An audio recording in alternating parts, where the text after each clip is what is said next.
இங்கே எல்லாருக்கும் வணக்கம்.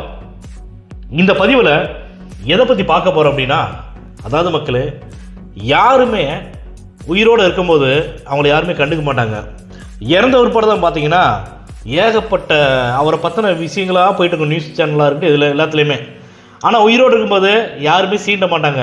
அவர் என்னானாங்க, ஏதானாங்க, அவருக்கு என்னாச்சு, எப்படி இருக்காங்க, நல்லா இருக்காங்களா இல்லையா, சிரமப்படுறாங்களா, வாழ்க்கையில் சாப்பாட்டுக்கோ இல்லை அவங்களுடைய ஒவ்வொரு நாளும் கிடைக்கிறதுக்கு கஷ்டப்படுறாங்களா அப்படின்னு யாருமே பார்க்க மாட்டாங்க.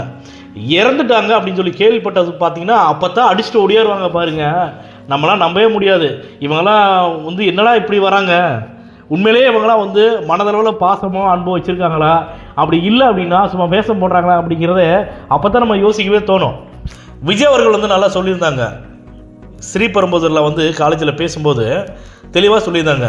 நல்லகண்ணு ஐயாவை நல்ல மனுஷன்னு இப்போ தூக்கி கொண்டாடுறோம், போட்டுறோம். ஐயோ சுதந்திர போராட்ட தியாகி, போராளி, என்னென்னமோ நம்ம சொல்கிறோம் இல்லைங்களா. சுதந்திரம் வாங்குறதுக்காக இவ்வளோ விஷயம் பண்ணனாங்க, இவருடைய பங்களிப்பு இருந்துச்சு, எவ்வளோ விஷயங்களை நம்ம பண்ணுறோம். அண்ணாதுரையை யாரும் நேரில் பார்த்துருக்க மாட்டாங்க, காமராஜரை யாரும் நேரில் பார்த்துருக்க மாட்டாங்க, கக்கன் ஐயாவை கூட நேரில் பார்த்துருக்க மாட்டாங்க, அவங்கள்ட்ட பழகக்கூடிய வாய்ப்பு கிடைச்சிருக்காது. ஆனால் நல்லகண்ணு ஐயாட்ட கண்டிப்பாக எல்லாமே பார்த்துருப்பாங்க, பழகியிருப்பாங்க. பழகிறதுக்கு உண்டான எல்லா வாய்ப்புமே கிடைச்சிருக்கும். ஆனால் யாருமே போட்டி நான் பார்த்ததே இல்லை. ஒருத்தர் இறந்த பிற்பாடு தான் பார்த்தீங்கன்னா யாரோ போட்டுருவாங்க. விஜய் அவர்கள் சொன்னதை நான் திரும்ப சொல்கிறேன். ஸ்ரீபெரும்புதூரில் அந்த காலேஜில் பேசும்போது தெளிவாக சொன்னாங்க. நல்லகண்ணு ஐயா தோற்கடிச்சது யாருன்னா அரசியல்வாதி தான், மக்கள் தான் தோற்கடிச்சாங்க, மக்கள் ஓட்டு போடலை. அப்போ நல்ல மனிதர்களுக்கு ஓட்டு போடாததுக்கு காரணம் என்னன்னா, தீய சக்திகள் பின்னாடி நின்றுருக்குது. தீய சக்திகள் சொல்றது உங்களுக்கு தெரியும் நினைக்கிறேன், வேற யாரும் சொல்லல, திமுகவை தான். ஏன் நான் சொல்றேன்னு கேட்டீங்கன்னா, நல்ல மனிதர்கள் அரசியல் கட்சி ஆரம்பிச்சு மக்களுக்கு சேவை செய்யலான்னு வந்துட்டாங்கன்னா அவங்கள அழிக்கிறதுக்காக, ஒழிக்கிறதுக்காக உருட்டல், மிரட்டல் எல்லாமே பண்ணுவாங்க. அவங்கள வச்சு சின்ன பசங்களை வச்சுலாம் சில்லற பசங்களை வச்சு அள்ளு சிலுவையில் வச்சு கடுமையாக விமர்சனம் பண்ண வைப்பாங்க. திமுக இந்த மாதிரி ஒரு கேவலமான விஷயத்தை கண்டிப்பாக பண்ணுவாங்க.